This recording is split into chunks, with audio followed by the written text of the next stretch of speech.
গিয়েছি, আমরা এখন পর্যন্ত নির্বাচনে আছি এবং নির্বাচনে আমরা শেষ পর্যন্ত থাকবো, কারণ আমরা বাংলাদেশ জাতীয়তাবাদী ছাত্রদল চাই একটি প্রকৃত ডাকসু নির্বাচন। আপনারা জানেন, ডাকসু নির্বাচনের তফসিল ঘোষণার পর আমরা ডাকসুকে অধিকতর ফলপ্রসূ করার জন্য আমরা বাংলাদেশ জাতীয়তাবাদী ছাত্রদল একই সাথে ডাকসুর তফসিল ঘোষণার পরপরই আমরা আমাদের সাংগঠনিক গতিশীলতা বৃদ্ধি এবং ডাকসুর প্রচার প্রচারণা যাতে আমরা উদ্দীপনা নিয়ে করতে পারি, আমরা হল সমূহের কমিটি দিয়েছিলাম বাংলাদেশ জাতীয়তাবাদী ছাত্রদলের। সেই হল সমূহের কমিটিকে ঘোষণাকে কেন্দ্র করেই কিন্তু গভীর রাতে একটি মব তৈরি করা হয়েছিল।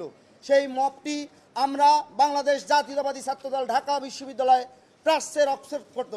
বাংলাদেশের জাতীয় রাজনীতির আতুরঘর বলা হয় ঢাকা বিশ্ববিদ্যালয়ের হলসমূহ। সেই হলসমূহের হল কমিটি দিয়েছি আমরা বিগত 8 তারিখ সকাল 10টায়। সেই সকাল 10টায় ঢাকা বিশ্ববিদ্যালয়ের দুটি শিক্ষার্থী গ্রুপ আছে, শিক্ষার্থী সংসদ 1, শিক্ষার্থী সংসদ 2।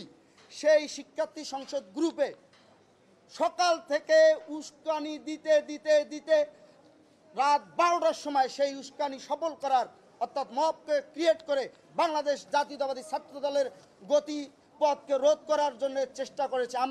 যখন আমরা শিক্ষার্থী সংসদ গ্রুপে সেগুলো পরিলক্ষিত করেছিলাম, আমরা বিশ্ববিদ্যালয় প্রশাসনকে অভিহিত করেছি যাতে মবকে কেন্দ্র করে বিশ্ববিদ্যালয় ক্যাম্পাসে একটি অপ্রীতিকর ঘটনার সৃষ্টি না হয়, এবং আমরা আমাদের জায়গা থেকে আমাদের নেতাকর্মী এবং সমর্থকদের সর্বোচ্চ সহিষ্ণুতার বা ধৈর্য ধরার আমরা নির্দেশনা দিয়েছিলাম। আমি এখানে সংবাদ সম্মেলন থেকে আমি বাংলাদেশ জাতীয়তাবাদী ছাত্রদলের হল সমূহের এবং বিশ্ববিদ্যালয় কমিটির সকল নেতা কর্মী এবং সমর্থকদের আমি ধন্যবাদ এবং কৃতজ্ঞতা জ্ঞাপন করছি। তারা সহিষ্ণুতা এবং ধৈর্যের পরিচয় দিয়েছে এবং গণতান্ত্রিকভাবে এই মবকে মোকাবেলা করার অভিপ্রায় ব্যক্ত করেছে এবং চেষ্টা করেছে এবং সফল হয়েছে।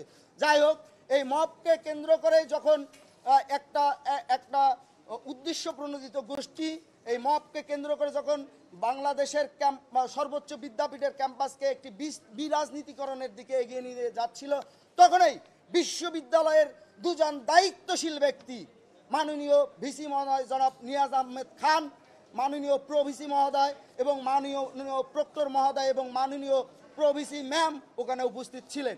কিন্তু উদ্ভূত পরিস্থিতি হয়তোবা মোকাবেলা করার জন্য মাননীয় ভিসি মহোদয় সেখানে কথা বলতে যান, এবং কথা বলতে যাওয়ার সময় ওই উচ্ছৃঙ্খল শিক্ষার্থীদের একটি অংশ মাননীয় ভিসি মহোদয়ের সাথে অত্যন্ত উচ্ছৃঙ্খলতার সহিত উচ্চ বাক্যে কথা বলেছে, সেটারও আমরা নিন্দা জানাচ্ছি। আমরা এই বিশ্ববিদ্যালয় প্রশাসনকে এখন পর্যন্ত মনে প্রাণে ধারণ করতে চাই, তাদেরকে একটি ক্যাম্পাস শিক্ষার্থী বান্ধব ক্যাম্পাস নির্মাণের জন্য সর্বোচ্চ সহযোগিতা করতে চাই। কিন্তু তার সাথে এটাও বলতে চাই, এই মাননীয় ভিসি মহোদয় জুলাই আগস্টের সম্মুখ সারির একজন সহযোদ্ধা শাহরিয়ার আলম সাম্য যখন শহীদ হয়েছে আততায়ীদের গুলিতে বা আততায়ীদের ছুরিকাঘাতে যখন হত্যাকাণ্ডের শিকার হয়েছে, যখন তার কিছু সহপাঠী বন্ধু আবেগবশতভাবে ভিসি কার্যালয় বা ভিসি ভবনে জড়ো হয়েছিল, এই মাননীয় ভিসি মহোদয় সেখানে যে একটি বালখিল্য আচরণ করেছিল, সেই আচরণ কিন্তু সেখানে আমরা দেখিনি।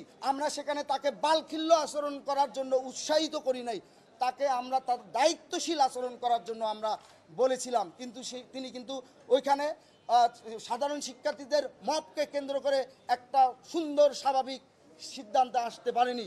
কিন্তু আমরা দেখলাম এই ডাকসুকে কেন্দ্র করে এই বিশ্ববিদ্যালয় প্রক্টর ইতিমধ্যেই আপনারা জানেন তফসিল ঘোষণার পূর্ববর্তী সময়ে তিনবার, যেটা তার এখতিয়ারে নাই, এই ডাকসু নির্বাচনের তারিখ ঘোষণা করেছিল, যা একজন বিশ্ববিদ্যালয়ের প্রক্টর ডাকসু নির্বাচনের তারিখ ঘোষণা করতে পারে না। একই সাথে তিনি ওই ডাকসু নির্বাচনের তারিখ ঘোষণা করেও কিন্তু তিনি একটা মব পরিস্থিতিকে উস্কে দিয়েছিলেন। অথচ আমরা পরবর্তীতে কিন্তু নির্বাচন কমিশনেই চিফ রিটার্নিং কমিশন বলেন, আবার বিশ্ববিদ্যালয়ে যাদের নির্বাচনের দায়িত্ব দেওয়া হয়েছে তারা কিন্তু একটি নির্বাচনের তারিখ ঘোষণা করেছে, আমরা সেটা স্বাগত জানিয়েছি।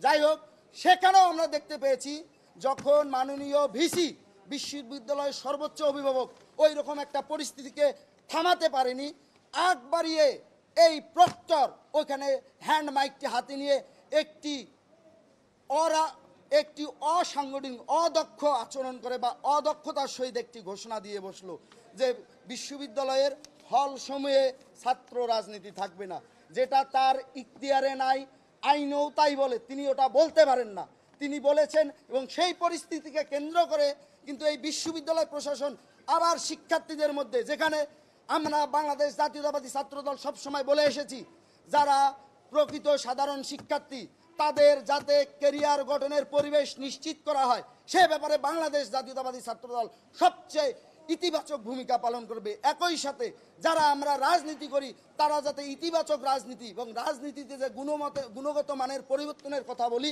সেই গুণগত পরিবর্তনের মানকে মাথায় রেখে আমরা রাজনীতি করতে চাই। কিন্তু এই মাননীয় প্রক্টর সেখানে সেই ঘোষণা দিয়ে এখানে প্রকৃত সাধারণ শিক্ষার্থী এবং রাজনৈতিক আমরা যারা ব্যক্তিবর্গ আছি বা ছাত্র কর্মী আছি তাদের সাথে একটা মনস্তাত্ত্বিক দ্বন্দ্ব দিয়েছে।